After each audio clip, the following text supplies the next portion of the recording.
South Africa's political arena has been thrown into chaos once again as mounting scandals and explosive allegations tighten the noose around the African National Congress's ANC top leadership.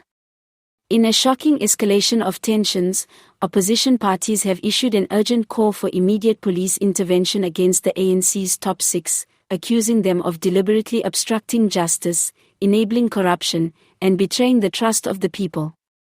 At the center of the storm stands ANC Secretary-General Fikile Mbalula, whose latest lamentations have only deepened the sense of crisis within Luthuli House.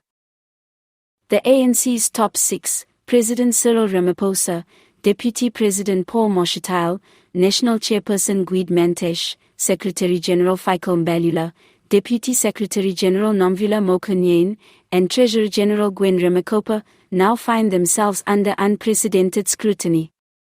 For years, accusations of backroom deals, factional cover-ups, and questionable finances have swirled around the ruling party, but this latest uproar feels different. Opposition leaders insist that this is no longer a matter of internal discipline or party accountability.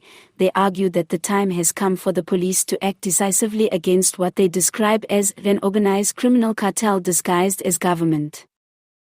In Parliament, the Democratic Alliance, the Economic Freedom Fighters, and smaller opposition blocs united in rare agreement, slamming the ANC's leadership for what they called gross dereliction of duty.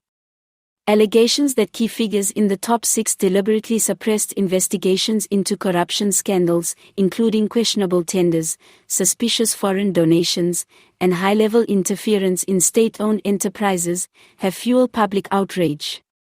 The opposition's demand is blunt: immediate criminal probes, arrests if warranted, and a full dismantling of what they describe as a network of political protection. Fikile Mbalula, often known for his flamboyant and combative style, appeared visibly shaken in a recent press briefing.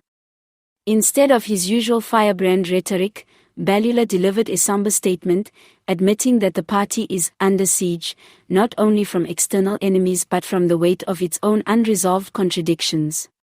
His lament, "We are being persecuted in the court of public opinion," has been widely mocked by opposition leaders and commentators alike, who argue that Mbalula's words reflect desperation rather than accountability. "What South Africans are seeing now is not persecution, but exposure," said one opposition spokesperson.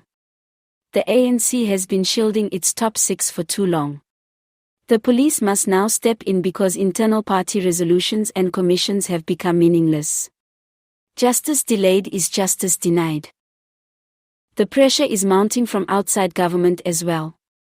Civil society organizations, legal advocacy groups, and prominent church leaders have added their voices to the growing chorus demanding immediate accountability. The country's youth, increasingly frustrated by unemployment, poverty, and corruption, have taken to social media to demand the arrest of implicated leaders. Hashtags such as #ANC Top Six exposed and #Justice for SA have trended for days, reflecting the groundswell of public anger. Analysts warn that the crisis could destabilize the ANC as it heads toward the next election.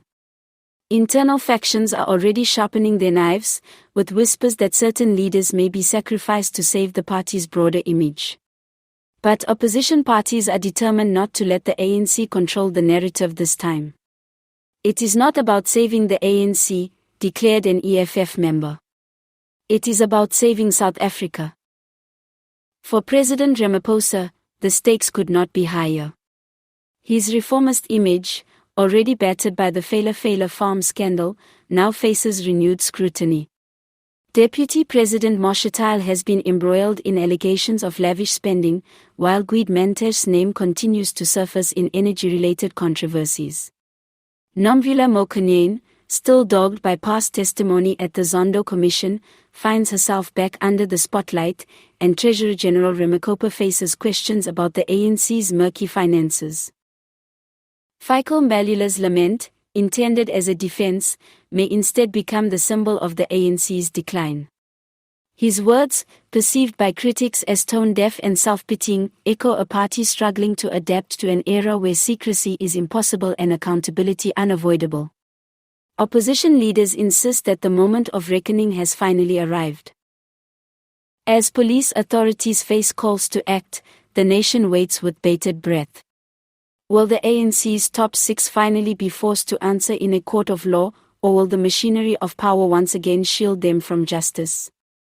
One thing is clear: South Africa's patience has worn thin, and the cries for accountability are louder than ever before.